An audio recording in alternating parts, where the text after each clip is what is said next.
We in the killing Nazi business. And cousin, businesses are booming. Their name. The Germans call them the Bastards. Their target. Killing Hitler. But a mission like this Punch those goons out and burst in there blasting. never goes according to plan. Yeah, just thinking that. From director Quentin Tarantino. Brad Pitt. Yes. Inglourious Basterds. Rated R. The listeners of this podcast want a new episode. Couch Brotatos. Oblige them. Inglourious Basterds coming up next. All right, welcome back to another episode of the Couch Brotato Podcast. With me, as always, is Lucas. Lucas, what's going on, man? Not much, man. I'm just over here drinking some alcohol and enjoying your company. All right, that's what people like to hear. Getting a little sauced up. I'm actually just drinking water tonight. It's been a long day. Boo. Hey, can't be sauced up all the time. I'm pretty sure that people think I sound drunk anyways when I'm talking. The episode we're doing tonight is actually the loser of one of our fan polls, but it was like extremely close to winning. It was my choice when we did the Office Space, the poll question that Office Space won. We're doing Inglourious Basterds tonight, which I'm very, very excited about. Oh, yeah, you love this movie. I believe that you talk about this movie quite a bit. I do. I quote it often.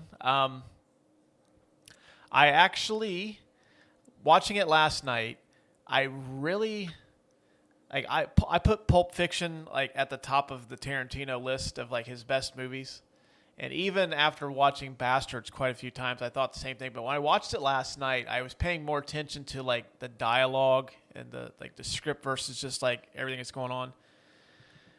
I don't know, man. Like, it's really neck and neck between this one and Pulp Fiction on, like, the best Tarantino movie.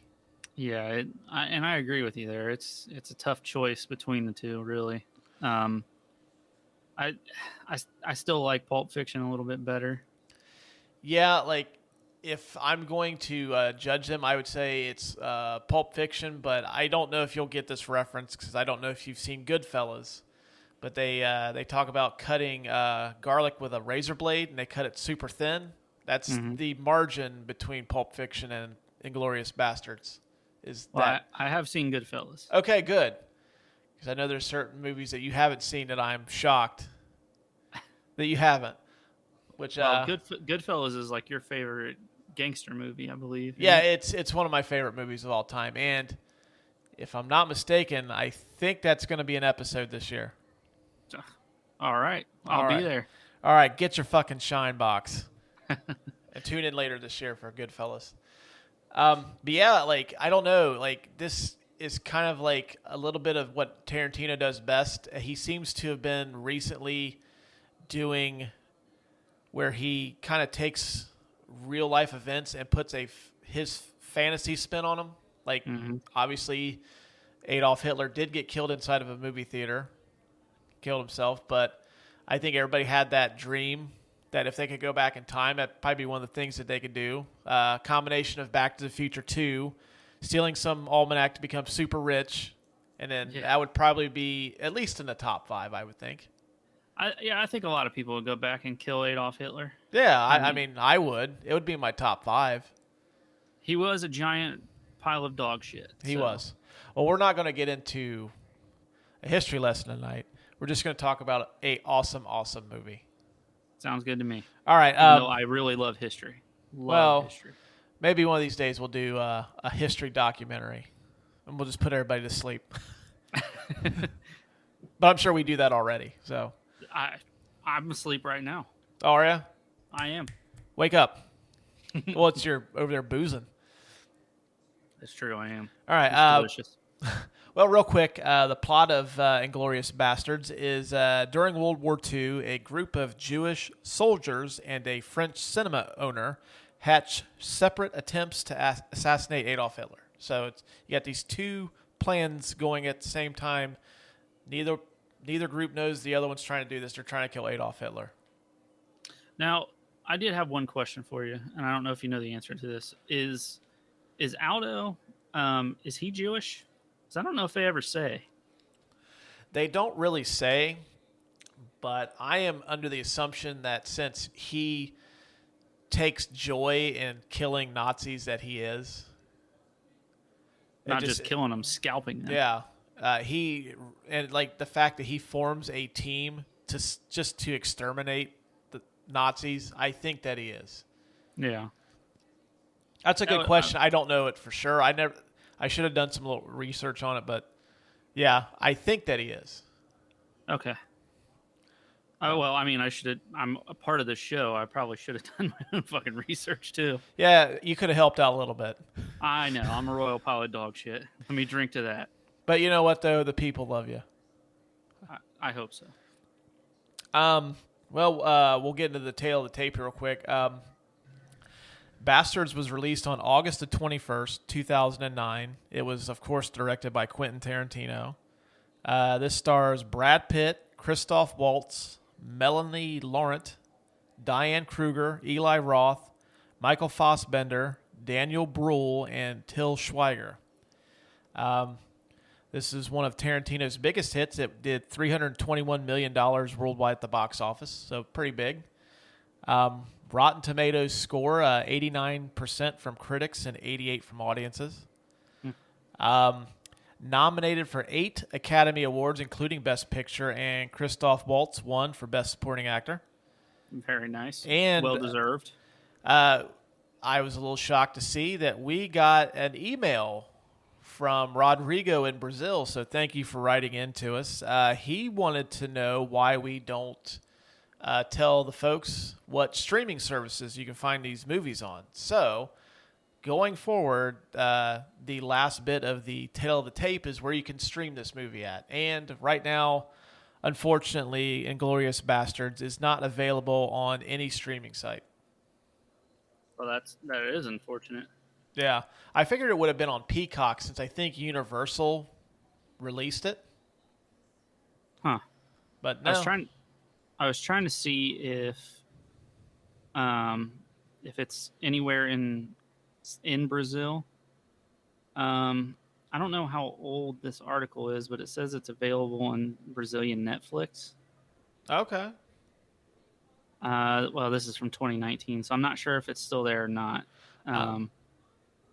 But there's a chance that it might be on Netflix in Brazil. Okay. There is an app that you guys can check out. It's called Just Watch. You can type in any movie, and it'll tell you where it's streaming at, and it also gives you like where you can buy it or rent it. So that's a pretty cool feature. I use it all the time when I'm trying to figure out what movie we're going to do. I can look it up, see if it's streaming somewhere.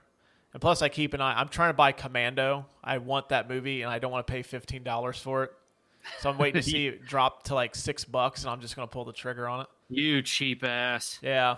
Well, I don't get paid for this. I do this for free, so I got to cut costs where I can. Oh, you don't get paid for this? No. Huh. The I'm way kidding. you I don't sound. get paid for this either. I was going to say the way you were talking, like, yeah, you're getting something out of this. Yeah, your friendship. Awesome. Oh. Well, Lucas, I hate to be the bearer of bad news, but that doesn't pay a whole lot. Doesn't pay the bills. Fills my heart up. All right, well, enough of the verbal BJs tonight.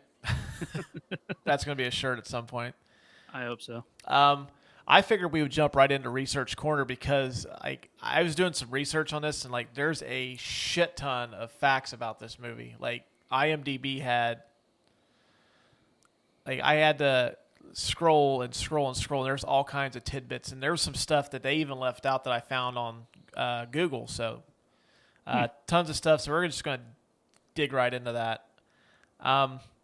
Apparently, Quentin Tarantino considered abandoning this film altogether because he wrote the role of Hans Landa, and he didn't think anybody could play it. Yeah, and then here comes Christoph Waltz and wins an Academy Award for it. Yeah, after he auditioned, I guess him and then the producer Lawrence Bender knew that they had their guy.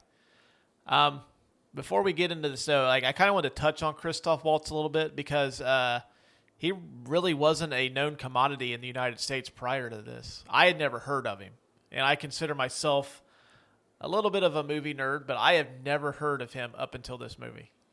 Was he in this before he was in the Bond movie? Yeah, Spectre. Yeah, that was much, much later. Okay. I just remember him being in the Bond movie, Spectre. Yeah, disappointing one to say the least. Yeah, that was a bummer. I remember we went to the theater and we were in like the front row. We had like, our necks were hurting and we were watching that shit movie. It's not shit. I don't think it's shit. It was just super disappointing considering who was in it and the plot. And like, it has Christoph Waltz as the villain. I have noticed though that it seems like Christoph Waltz is really good when he's in a Tarantino movie because he seems to kind of ham it up and he really chews the dialogue. But you put him in anything else and it's like that one note he plays in the Tarantino movies that works so well doesn't really work in anything else. Yeah. Well, maybe, it could be one of those things where, it's like Johnny Depp working with Tim Burton. Is it Tim Burton he always works with? Yeah. It could be one of those things where they're just better together, Yeah. Well, Johnny Depp's not working anywhere right now, but yeah. But yeah, like it seems like just Waltz. Like I love him in Django and this, but it seems like that shtick really only works in Tarantino flicks. I just kind of noticed that when I was watching it over the last couple nights, because I can't really think of anything else that like he's good in besides this and Django. I don't even know what else he's in. He was in Spectre. He was in something called Water for Elephants. I think he was in Horrible Bosses too. Was he? Yeah, he was in Horrible Bosses too. He was the villain, him and Chris Pine. Huh. I don't remember that. Well, it was just an okay movie. It was okay. It's aight. Yeah, it's aight. The German propaganda film that's featured in this, Nation's Pride, was directed by Eli Roth, who plays the Bear Jew, Donowitz. Yeah, I saw that when I was doing my research. That's pretty cool. Did you know that Simon Pegg was supposed to play Archie Hickox, who was subsequently played by Michael Fassbender, but he had to withdraw due to scheduling conflicts with The Adventures of Tintin, the Spielberg animated movie? I've never seen Adventures of Tintin, but I feel like he really missed out on, a better role. Well, I don't know. It's like, do you work with Tarantino or do you work with Steven Spielberg? Yeah, that's a fair point. He made the choice that he thought was better for him, obviously. And Michael Fassbender in this movie, since he's from Germany, so he could speak German anyway. Mm-hmm. So it was a great role for him. Plus, he had that British accent down. Well, here's the thing. I was reading about this. I don't have this in my notes, but it's that you mentioned that Michael Fassbender was born in Germany, and then he moved to Ireland when he was young. So he's technically Irish, but he was born in Germany. But he is a German who lives or that was raised in England. But then in this movie, he's an Englishman pretending to be a German. Yeah, it's wild. Yeah. I think I got that right. I don't know. That's a mind fuck right there. Mm-hmm. Leonardo DiCaprio was the first choice to play Hans Landa. As much as I love Leo, huge Leo fan, but I don't know if he could have pulled that off. Not like Christoph Waltz did. Right. Now, this last one that I have, I thought was actually really, really cool, and I think this would have worked. Adam Sandler was approached by Tarantino to play the Bear Jew, but he couldn't because of Funny People. He was doing that movie at the time. I don't know. I would have believed that. I like dramatic Adam Sandler. Now, I don't like recent comedic Adam Sandler because I think his recent movies suck. But dramatic Adam Sandler, I think he's awesome at it. Mm-hmm. So I think, I could see him being in this movie. I didn't hate Hubie Halloween. I don't even know what that is. It's a Halloween movie. It came on Netflix last year. I just watched it. He plays like the I guess the Halloween historian, and like the town he lives in is kind of haunted. Okay. Yeah, I mean, maybe I'll check it out just on your recommendation. Well, I mean, it's a good time killer. I mean, I wouldn't go out of my way to give it any awards or anything, but Well, if there's anything I've got, my friend, it's time. touche. Do you have anything you want to add to this category? Absolutely. Tarantino originally wanted to call the movie Once Upon a Time in Occupied France. Or wasn't it Nazi-occupied France? I don't know. It says that my notes just say Once Upon a Time in Occupied France. Well, see, I remember reading that they wanted to call it Once Upon a Time in Nazi-occupied France, and then they end up changing it to put that as like chapter 1 of the movie. Oh, okay. Yep, you're right. I see that now. So maybe I don't want to add anything to this because I'm sucking so far. I'm 0 for 1. I thought this one was kind of weird. Tarantino reportedly listened to Jason Mraz' I'm Yours on repeat to help him calm down during the writing process. Really? Yeah, I thought that was kind of an interesting tidbit. That's a little interesting, yeah.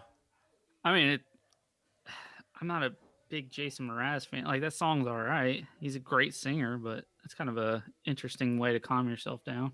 Well, I mean, you know, like I don't listen to anything to calm myself down, but I think that if I needed to, I think Jason Mraz would be the last person I would. Well, you and we calm down with like Ghost and Gojira and stuff. So yeah, let's just give me some metal, but just tone it down a little bit. Right. Yeah, I think that's. I mean, I don't know if you know this or not, but in Germany, any kind of Nazi symbols at all are banned. Mm-hmm. Like, you can't have any kind of Nazi symbol or you go to prison. So they had to remove all of that stuff for the German version of the film. Really? To be able to be released, yeah. Hmm. I believe that's all I got, my friend. Okay. If you want to know more, there's like a ton of stuff on the internet. I did see one that I thought was kind of cool. I texted you earlier, and it was just a rumor, but apparently Sylvester Stallone was cast in this originally to play Aldo Rain, and Arnold Schwarzenegger was supposed to play Hugo Stiglitz. Yeah. So I think Bruce Willis was supposed to be a part of this too at one point. It's wild. I thought that was just imagine how much different this movie would have been. That would have been a ton different. Like, it would have been like the Expendables in World War II. You know, I think I would have been okay with that too. I mean, this movie is violent as shit anyway. They're scalping people and they're like showing it as they're doing it. Yeah. So yeah, I forgot. Kind of Tarantino thing. I forgot about that. I was watching it last night, and my 2 kids were up still. And my son just like seen like the scene in the beginning where he's like scalping that guy. He just goes, "Ew." Yeah, that's all he did, and he just like started watching it. It's pretty wild. Yeah, I was like, "Fuck, I'm scarring my kid."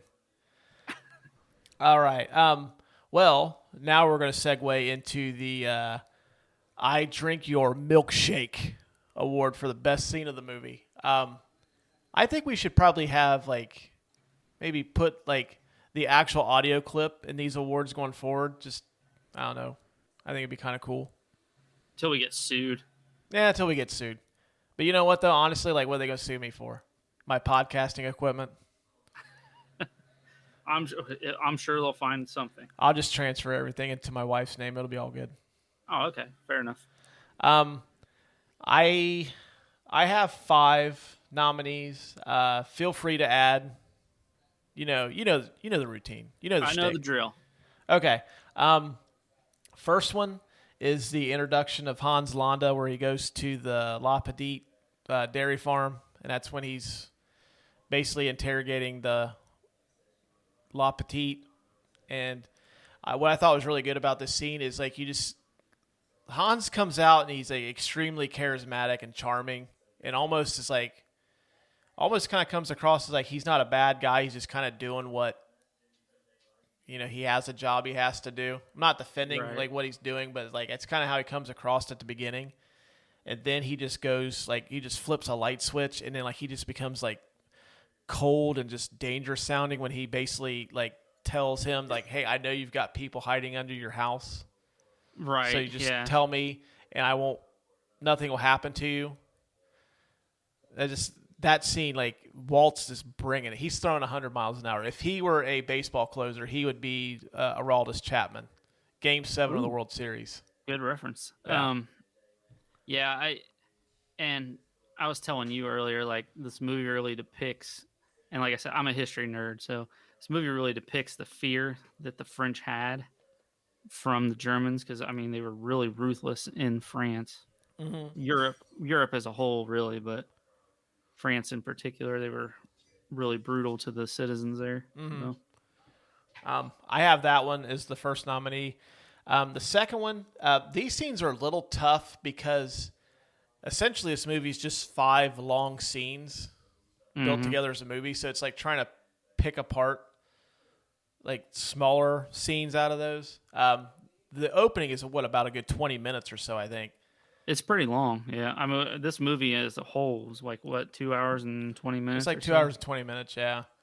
The second one, going into that, it's kind of, I originally had this as the introduction of the Bastards, where you see him like scalping that German battalion, but I just narrowed it down to the highlight of that scene is the introduction of the Bear Jew.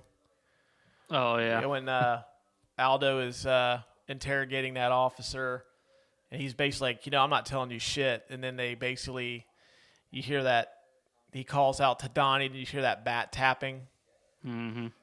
And then Eli Roth comes out, does the Bear Jew thing where he just beats the guy to death with that baseball bat. And then he starts talking in like a very comically bad Boston accent. Yeah. He goes, Teddy Ballgame hit that out of the fucking yard at Fenway Park. Kind of like how we would do a fucking Boston accent. Yeah, exactly. So, Eli, you did good. But yeah, like that scene was really cool. My third scene is the strudel scene when Shoshana goes to lunch to meet Goebbels, and they're asking her about the movie theater, and then she kind of looks like she's a little scared to be there, but she's like staying strong and like just like, come on, I just need to get out of here. And then like you hear Hans Landa, like that really terrifying music playing in the background, and it turns out he's right behind her, and you just see the look of fear in her eyes. And I thought that was really cool because you don't really see her scared from the point she's introduced as an adult until that moment. She's kind of like playing like just kind of icy and, real tough. And then like the minute she hears him, she just instantly goes back to when he killed her family under that house. Yeah, well, I imagine that's probably how she felt. She's pretty much lived her whole life like that. You Yeah. even kind of notice it a little bit too when she's eating it's like almost seems like she doesn't get to do much. Because like if you notice when she's eating the strudel, how she eats it like, fuck, this is amazing. Like, where's this been all my life? When it's maybe a couple blocks from where she's at.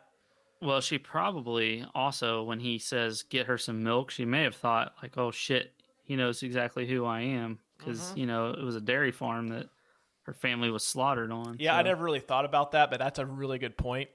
It's almost kind of like he was fucking with her. Well, I think he was.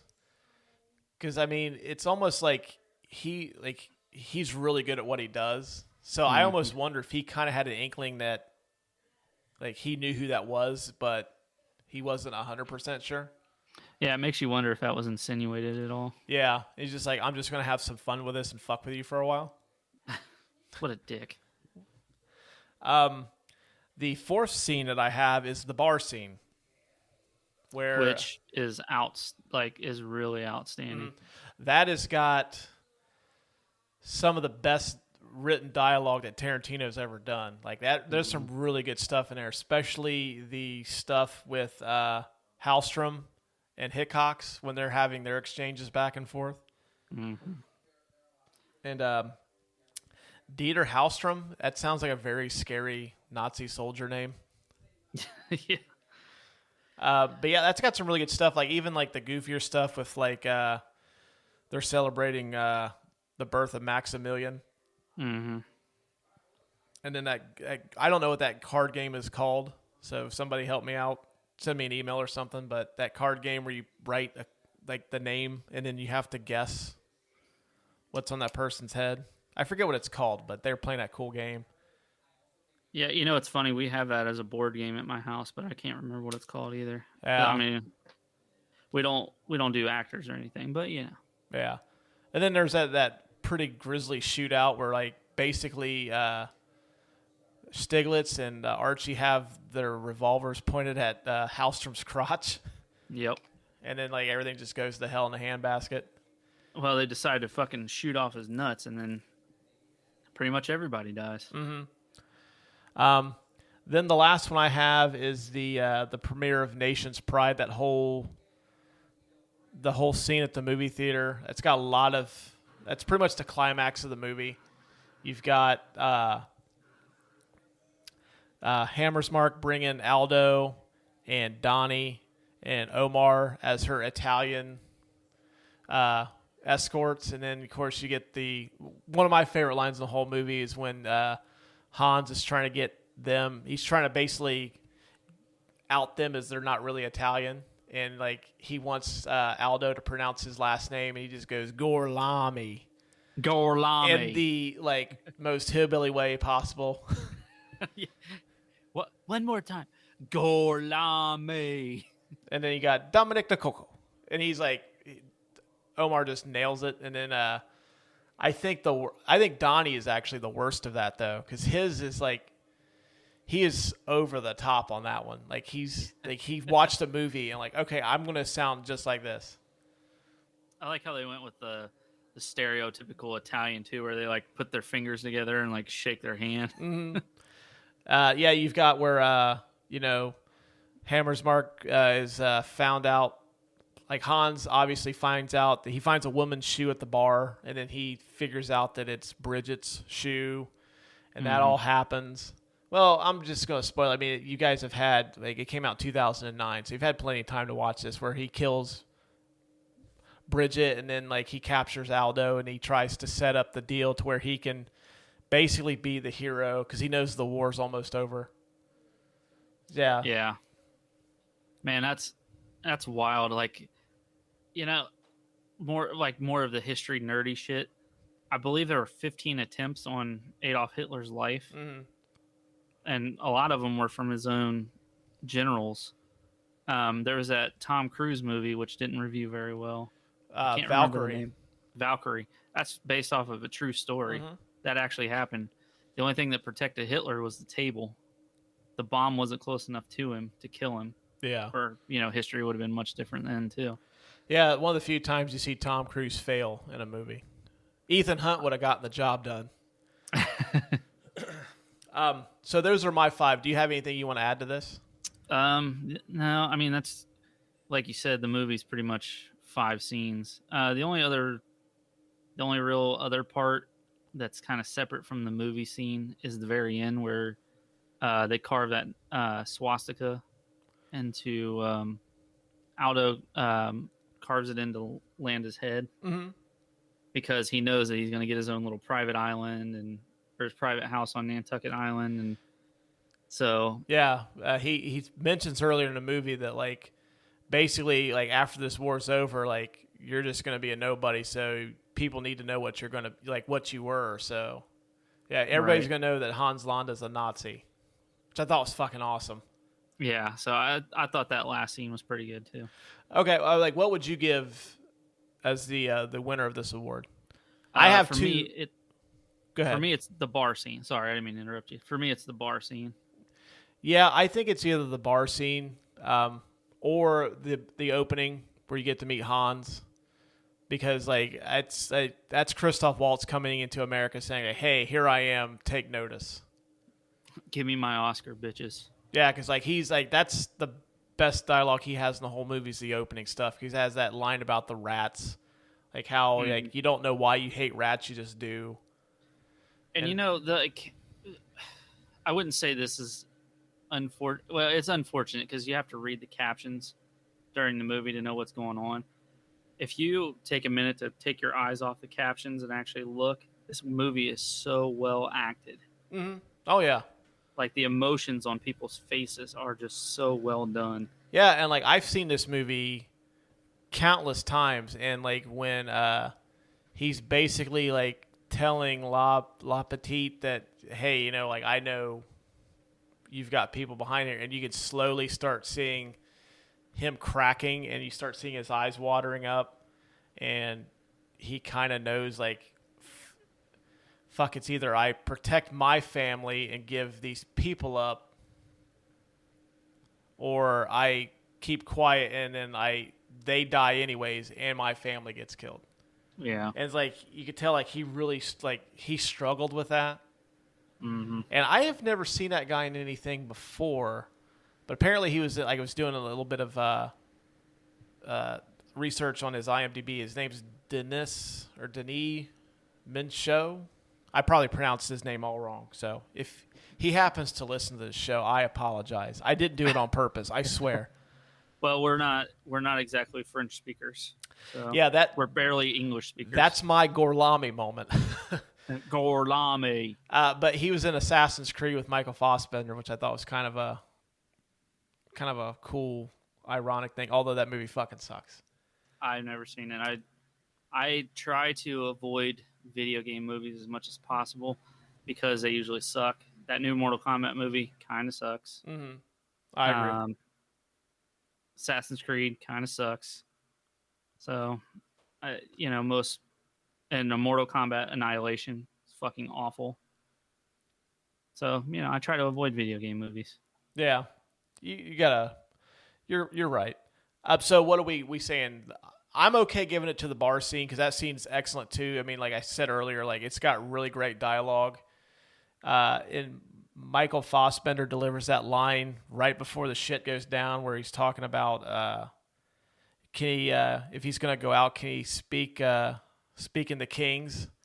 The first time I heard that, I was like, fuck, that line is so badass, and like that's one of those lines that a screenwriter waits his whole life to write down. Mm-hmm. I was like, fuck, that's so awesome. He says he can't waste the scotch. Mm-hmm. Yeah. And go ahead.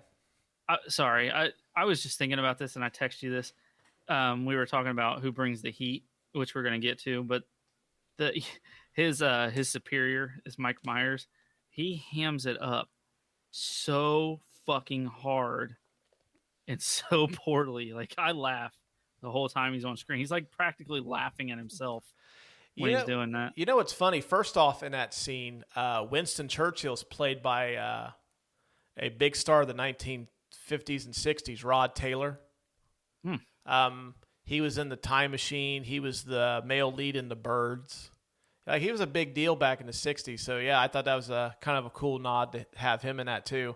I guess That's pretty sweet. Tarantino actually personally called him to ask him to play Winston Churchill because I guess he had been retired for a while. But, yeah, Mike Myers, you hadn't seen him in anything in a while, and he seems to just, like, kind of pop up. You don't really see him or his face anymore. It's like he plays these, like, little bit characters, and he's, like, covered in makeup. Because he was the record producer in Bohemian Rhapsody, too. And he's, like, covered in makeup in this. Yeah, it's just, I don't know. His acting was just odd in this, I thought. I mean, I thought he was decent, though. I didn't even... It wasn't until I watched this movie in 4K that I knew it was him. Like, every time I've watched it, just, like, on a standard HD TV, I can't really tell. But then, like, seeing him in 4K, I was like, oh, yeah, that's definitely Mike Myers. Yeah, sorry to go off on my little tangent there, but yes, for me, while I agree with you, the opening scene is excellent. For me, that bar scene is just, it's so wild, and the dialogue is so good, and the acting is just so good. For me, that's the best scene. Yeah, I'm good with giving it to that. I mean, either one is a worthy winner. But yeah, just to give Lucas a W, we'll give it to the bar scene. I gotta have W's every once in a while. All right, now the King Kong Ain't Got Shit on Me award for the best line of the movie. This one was fucking difficult. I probably spent more time trying to decide my 5 contenders for this than I did anything else in this whole movie. Well, I mean, there's some great lines in this movie. I have my 5 nominees. We just talked about it. Well, if this is it, old boy, I hope you don't mind if I go out speaking to kings. Archie Hickox delivers that line. Yep. That was actually really well done, too. Russ. Oh, hey, bravo. A more than mediocre impression. I got this one. It goes, we ain't in the prisoner taking business. We in the killing Nazi business. And son, business is a booming. Yeah. I love that line. I still use that. I don't mention prisoner taking or Nazi killing, but I usually will say something about business is booming. Hans Landa, when he's near the end, he goes, "That's a bingo." When he's like, is that correct? He goes, "It's just bingo, just bingo, just bingo." I have Gorlami. Just Gorlami. I just have that. I also have. I seem to be very heavy with Brad Pitt dialogue in this, but I also love Aldo Rain. It's one of my favorite Tarantino characters. Yeah, he's awesome. Each man under my command owes me 100 Nazi scalps, and I want my scalps. Yeah, because he mentions that he's what did he say? Part. Oh, it's. Because I'm the descendant of the mountain man Jim Bridger. I know he says that. Yeah, he's part like Native American of some sort. Mm-hmm. Yeah, he says he's I think he says he's a Apache. That's what it is. Yep. Yeah, because I think that's his nickname. It's Aldo the Apache. Yep. And then I added one extra just because it's a little bit of foreshadowing about how most people feel about this movie. Is like after he carves the swastika in Hans's head, he goes, "I think this just may be my masterpiece." Yep. That's a great line, too. Yeah. And I just thought it was really cool because, like, this could be considered Tarantino's masterpiece. I just thought it was a really cool way to, like, yeah, that's how a lot of people think about this, too. So those are my nominees. Do you have anything you want to add? I'm sure you probably do. I tell you, watching Donnie beat Nazis to death is the closest we're ever going to get to the movies. Dude, that was on my list, and I did not want to take it off. I love that line so much because he just says it with so much glee. Like, he is so excited to watch Donnie just beat the shit out of this guy. And I wanted to keep it in there, but I couldn't put it in over the ones that I selected. That's a really good one, though. I just thought it was wild how they all just stand there and like, I know war is horrible, but these guys are just sitting there watching this guy fucking beat another guy to death with a baseball bat. Mm-hmm. Fenway Park on his feet for Teddy fucking ball game. He went Yado on out. I'm mixing like all kinds of accents. I can't do it, but out to fucking Lansdowne Street. Lansdowne Street, Teddy fucking ball game. Yeah, that Boston accent's bad. I apologize to my Boston listeners. We actually are fairly big in Boston. Really? Well, let me rephrase that. We were big in Boston. We're not going to be after this episode comes out. Yeah, because we just butchered the shit out of. We did. Well, see, I think to balance it out, just to make the circle complete, I did that decent Michael Fassbender. So I had to turn around like that one was good. So I basically had to even things out by doing a horrible Boston accent. And then one more. What a tremendously hostile world that a rat must endure. Mm-hmm. Yeah, that's a really good line too. When he's talking about, they don't know why. He doesn't know why he hates Jews. He just does. Mm-hmm. Yeah, that's a really good line. This, like I said, that's really good. Like, this movie is extremely well written. And when I was looking back at, like, because this was nominated for Best Picture, and I don't mean to go off on another tangent, but it's our podcast. Who gives a shit? Yeah, true.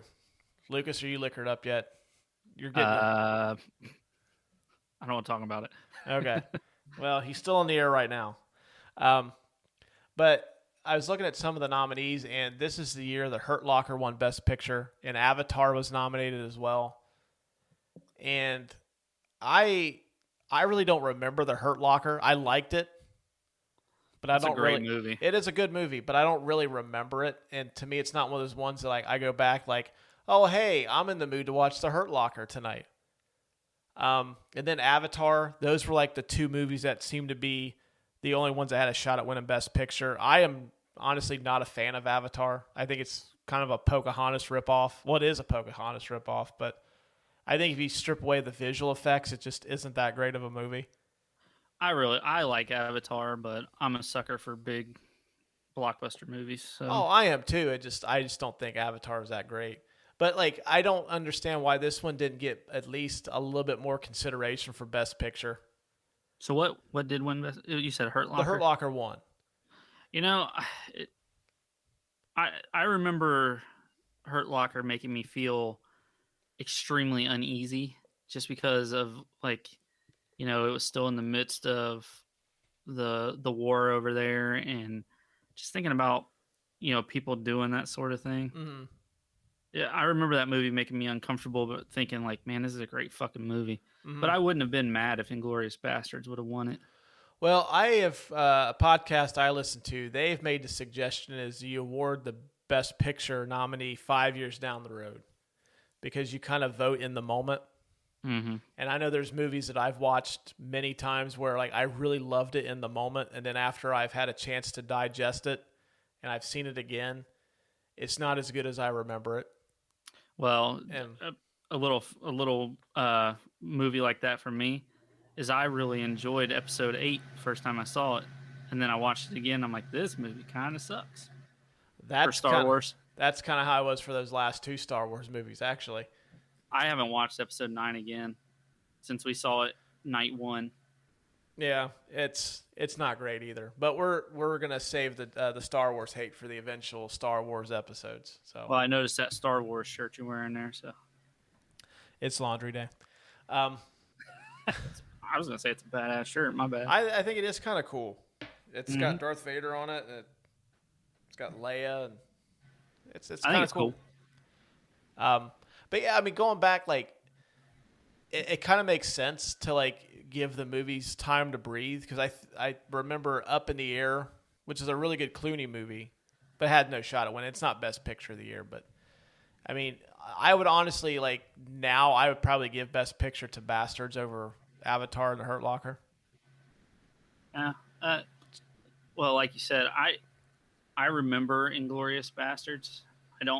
I remember The Hurt Locker, like, but I don't remember, like, with this movie, I can name scenes. Mm-hmm. With Hurt Locker, I can't name, like, I know he's dismantling bombs. Right. And then he goes home and he hates his home life, so he goes back into it because he loves the war so much. Mm-hmm. If I remember, I don't even know if I'm remembering correctly. I'm pretty sure. See, like, that's the thing.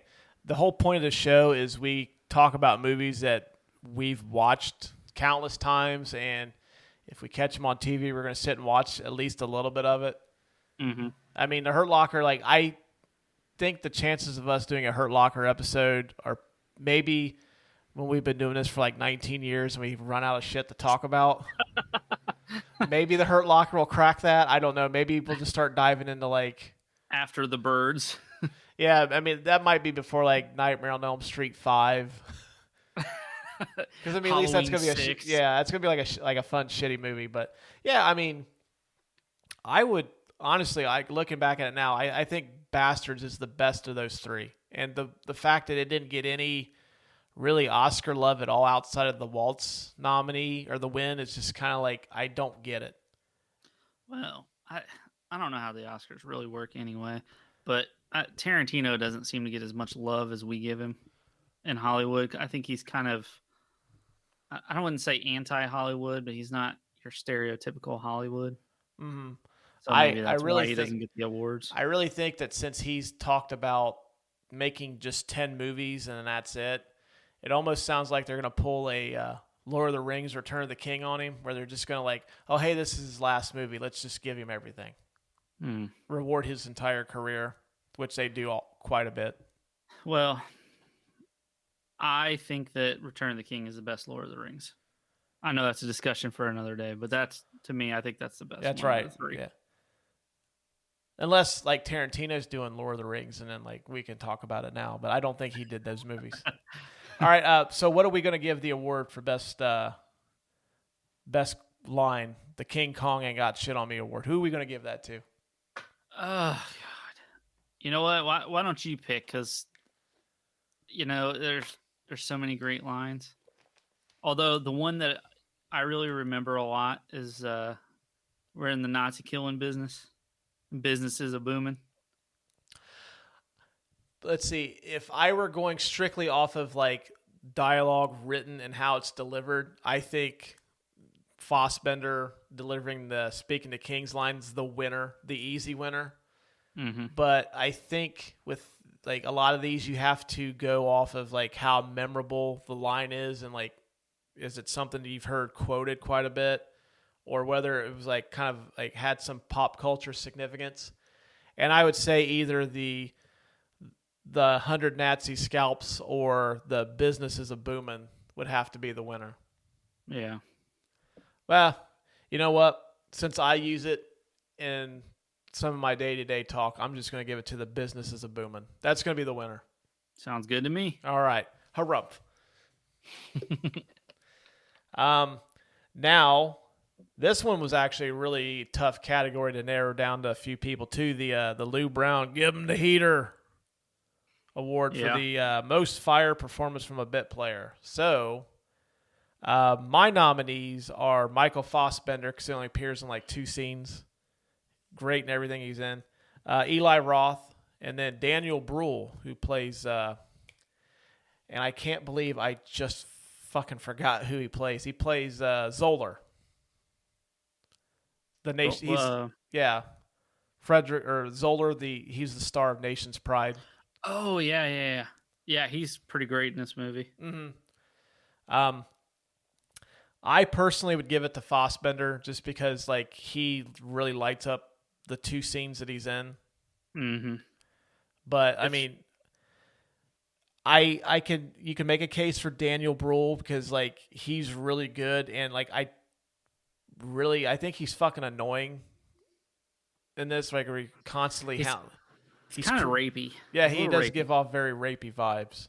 He just can't take no for an answer, and he basically shows his true colors in the projection room of this. And then Eli Roth is actually pretty good in this too. I mean, he's kind of hamming it up, but he's one of those characters that like I think outside of Hans and Aldo, he's like probably the most memorable character of the movie. Is the Bear Jew? For me, I mean, do you have any other nominees before we decide who wins this? Yeah, I'll give you the nominees, but one of yours I agree with is the ultimate winner. But I also think Diane Kruger is very good in this. She's not in this for very long. Yeah, she's really good in this too. Yeah, like especially the bar scene. Mm-hmm. And the way she dies is really fucking violent. Mm-hmm. It was awful. Yeah, just get strangled to death. Yeah. Melanie Laurent as Shoshana. I think she's in it a little too much though to give her this award though. Think so? Yeah, because I think I told you this a couple days ago. Like, you know, Brad Pitt's the star of the movie, but you told me that he's really not in this a whole lot. He's really not. But I think the story is primarily about Shoshana. Mm-hmm. I mean, like, it's basically 2 plots to kill Hitler, but she seems to be the central point of the movie. Like, she's the one that like has endured the most from the villain. Like Hans Landa killed her family. She's the one that suffers the most, and she kind of goes on this. She's like has a mission in life that she needs to take out as many as she can. And dude, let's talk about the fucking, when the theater's burning down and the projector's like projecting on the smoke. Mm-hmm. And it's like real creepy and she's laughing. That's a crazy ass scene too. That is. Actually, now that after I'd seen that for a little while afterward, I just it was like every time I'd go into an auditorium, I would look for the fire exits. Hey, that's always a good idea. Yeah, I did that. I was like, I don't think anybody's gonna like. There's not anybody in this theater that like somebody wants to kill, but just in case, I need to know where I need to go. I got 2 more for you. Till Schweiger. Oh yeah, Hugo Stiglitz is really good too. I love that character. He is. And then Sylvester Groth. Joseph Goebbels. Oh yeah. Goebbels, not Goebbels. Joseph Goebbels. He has that he was really good. He has that that weird scene where they just for some reason they have to cut to that scene where he's banging his assistant, and then it just real quick. I don't know why. It just disturbs me a little bit. Well, that's kind of a Tarantino thing too. Yeah, it is. Till Schweiger is really good. He has the fucking he's the rock star of this movie. Because he even gets the guitar riff. Samuel L. Jackson narrates his story. Yeah, which I thought was really cool. And I thought it was nice. Well, I mean, Samuel L. Jackson pretty much has a role in everything that every one of these type of movies. So, did you know that the voice on the radio when Hans is making the deal with the Americans, and then they put Aldo on the phone? That's Harvey Keitel. I did not. Yeah, it's Harvey Keitel on the other line. That's pretty cool. Mm-hmm. Another Tarantino those are my regular. nominees. Sorry, I've been interrupting you all night. So those are my nominees. But for me, Michael Fassbender. Yeah, I think you gotta give it to Fassbender just because he's electric in this, and I didn't really know who he was. I mean, I'd heard of him doing a movie called Hunger with Steve McQueen. I think that came out before this, but since then, of course, he's been kind of. He made the Magneto. Yeah, he made the X-Men movies. He's made some shit too. I think he needs to hire a better agent because I fucking love Michael Fassbender. He's probably one of my favorite actors going today, but he's done some crap lately, and I really want to see him rebound. And this is my introduction to him too. So I'm going to give it to Fassbender. Yep, I agree with you. Yeah. So I'm going to ask you. This is the final nominee for this movie.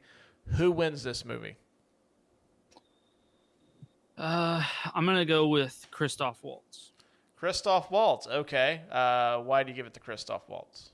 Because I just think that he's just... I mean, he won an Oscar for it, so obviously he's very outstanding in it. But the way he is so cold and calculated in the way that he delivers all of his lines.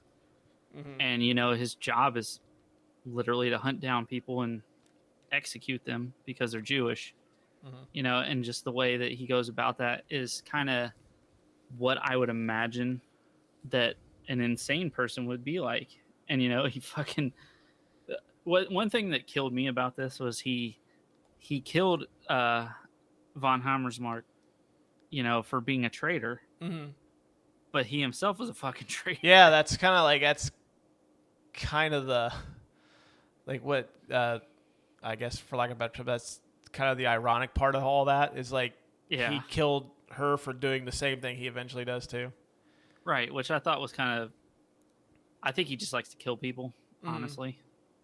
I had a feeling though that he kind of was looking for a way to save his ass, and this was it. Okay, I think he was waiting to capture Aldo Rain so he could use him as leverage. And that was his plan. If I can catch him, then I can negotiate my out. Because I mean, Hitler even alludes to it in the movie that shit's getting ready to hit the fan. This is almost over for us. So let's show this movie as kind of a way to energize the base. Well, and throwing back to real history, before Hitler killed himself, the several days that he was in the bunker during the Battle of Berlin, he knew eventually that, over those several weeks, he kind of figured out that it was over. Mm-hmm. So, yeah. So, I mean, it kind of makes sense in that sort of sense too. Yeah. But yeah, Christoph Waltz, I mean, I would have said Brad Pitt, which I believe you're probably going to say, not to give away your pick. Maybe not. But I just think Christoph Waltz and the way that he is just so cold and calculating, and it's, for me, what I imagine somebody in that role would do if they were sent out on a mission to essentially just hunt down and murder people. Right. For me, I consider Christoph Waltz because I think he's great in this. Although I kind of said that like he kind of plays the one note, like kind of the ham, but it works well in the Tarantino universe. Mm-hmm. I thought about him. I gave strong consideration to Brad Pitt because in the wrong hands, Aldo may have not worked. A lot of people describe Brad Pitt as a character actor in a leading man's body, which essentially a character actor is the guy that's like, well, he's not exactly the greatest looking guy, but he can act. So we're just going to he's going to play the role of like a drug addict that's going to be like his counselor. Like he can act, but you're not paying to see him. But like Brad Pitt is kind of like that, except he's got the matinee idol looks. I think he's fantastic in this. He crafted one of my favorite characters. He's actually done two of my favorite characters in the Tarantino universe. I love Cliff Booth too. I love that character too. However, I am actually going to award this to Quentin Tarantino. Okay. The reason being is he had done Kill Bill. I think Kill Bill 2 came out in 2003. 2002, 2003 is when Kill Bill. Uh-huh. But really, he hadn't done much after that. I know he directed an episode of CSI. Then he did Death Proof, which I actually enjoyed. It's not my favorite Tarantino movie, but a lot of people didn't think that movie was that great. And then Grindhouse, of course, was a massive failure. Which I think you and I both kind of liked Grindhouse. I love Grindhouse. I love the concept. I love that they did the fake trailers. I love that they did it like as a double feature. I love they were inspired by the movies that inspired, like it was just like a homage to the movies that inspired them. Like Rodriguez did the Planet Terror, which is kind of like the gross out sci-fi horror movie, and then Quentin did the Stalker road movie. But neither one of them were considered critical or financial successes. And I know even for a while I was wondering if Tarantino was ever going to like rebound or whether he was done. Because I love the Kill Bill movies, but I wouldn't rank them as like my favorites of his. But then he comes back with this, which a lot of people consider to be like his best movie. And like I've said at the beginning, it's like it's this or Pulp Fiction. I'm actually kind of surprised because I know how much you love Once Upon a Time in Hollywood. Well, that's not higher up on your list. Oh, it is. But then it kicks off like this whole second run for him. Like he rattled off, he did Bastards and he did Django, which I really like. Django is one of my favorite. Fantastic movie. Yeah, it's a tough watch, but I still think it's really good. Yeah. Yeah, then he did Once Upon a Time in Hollywood. He did The Hateful Eight, which I think was a slight misstep. It's good, but not great. I've never seen it. If you get a chance to watch it, I think it's still on Netflix, but they took it, they added more scenes, and instead of it being one long movie, they divided it up into 4 little episodes. That's interesting. That's how I watched it. Huh. But yeah, it just kicks off this this rebirth for him. Like since Bastards, he did like probably 3 of his better movies in his catalog, in my opinion, with the exception of The Hateful Eight. So like I would give it to him for that. Well, I rank Kill Bill Volume 1 very highly. It's one of my favorite movies. I like 1 better than 2, but I agree. I don't think they I know why they did it, because financially doing it separately they would have made more money, but I think they should have done Kill Bill as just one long movie. I think if you watch them back to back, it's a much better film than when it's split apart. Yeah. And maybe I need to at some point to watch them like that. Maybe I can appreciate 2 more. No, I agree with you. I think that 1 is not just better, it's miles better. Mm-hmm. Yeah. And like when they did it, they almost released them like a year apart. So that made it even more difficult. Like okay, like I can't watch like 1 and then like 2 comes out like in a few months. Like I have to wait damn near a year for it. Yeah.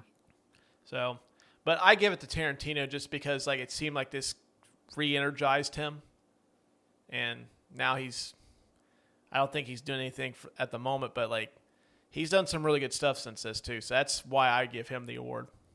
Is he in this movie? I know a lot of times he appears in his own movies. No, he actually is not. He's not in. I don't think he's in Once Upon a. No, I think his voice is in Once Upon a Time in Hollywood, but he's not. But as far as I know, he's not in Inglourious Basterds. Okay. Yeah, I was wondering about that because I know he likes to appear in a lot of his movies. Mm-hmm. Yep. So he's not in this one, but well, that's about going to wrap this one up. Lucas, you got any final thoughts on Inglourious Basterds?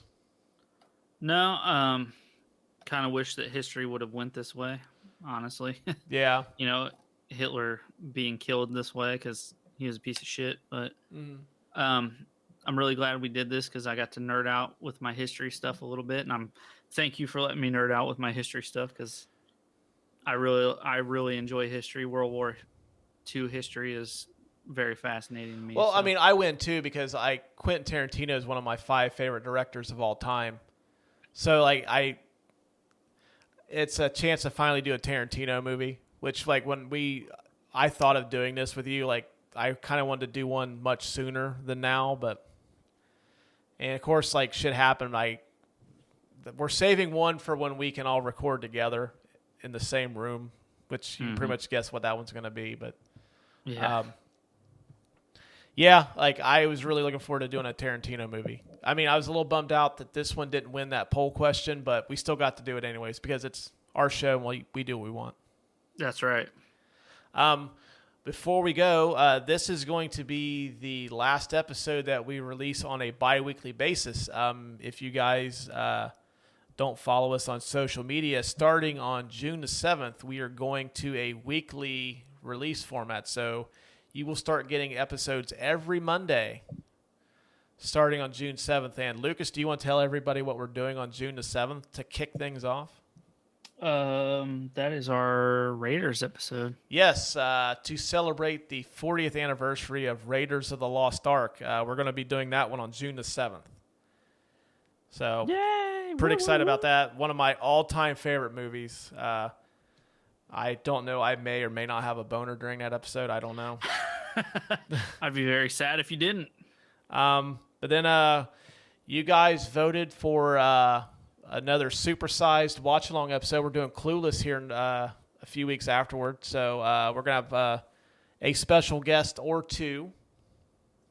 You know, I'm thinking I may try to figure something out to where we can broadcast that live too. Okay. As we do it. So. Okay. Follow us on our social media page if you want to be a part of that. Lucas will hammer out the details because honestly, I have no idea what I would be doing with that. I would imagine like, we're just going to shoot this on our iPhones or something, but Lucas has got a better idea. Now, I am going to forewarn you, I may not be on that Raiders episode because my son is due very, very soon. So, it may be you and a few guests without me on that episode. That's right. I don't know if we've really mentioned it too much, but yeah, Lucas is about to be a dad, so he may be off and on for a few weeks, but I'm going to do my best to be on here though, because I love doing this. I love talking to you. I love the fact that we have people in Brazil that email us and listen to our episodes, and we appreciate all of you guys for listening to us. Yeah, we do. I'm very appreciative of that as well. But yeah, if you can't, I'm pretty sure I can round up the Rogues Gallery. Maybe I'll bring somebody new in. There you go. But yeah, follow us on social media, the Couch Brotato Podcast. You can find us on Facebook. Find us on Instagram. You can shoot us an email at couchbrotatopodcast@gmail.com. I promise I'm going to get that TikTok going. I promise. Okay, yeah. Lucas is going to be doing a TikTok sometime by the end of the year. And and if you listen to us on Apple, we really appreciate it if you can leave us a review. Let us know how we're doing. 5 stars if we're doing awesome. If we're not doing 5 stars worthy of work, you don't have to leave us a review. I'd probably prefer it that way, but please help engage with us on social media. We want to hear from you guys. We love talking about movies and stuff. So yeah, just hit us up. So until June the 7th for our Raiders episode, we will catch you guys later. Deuces.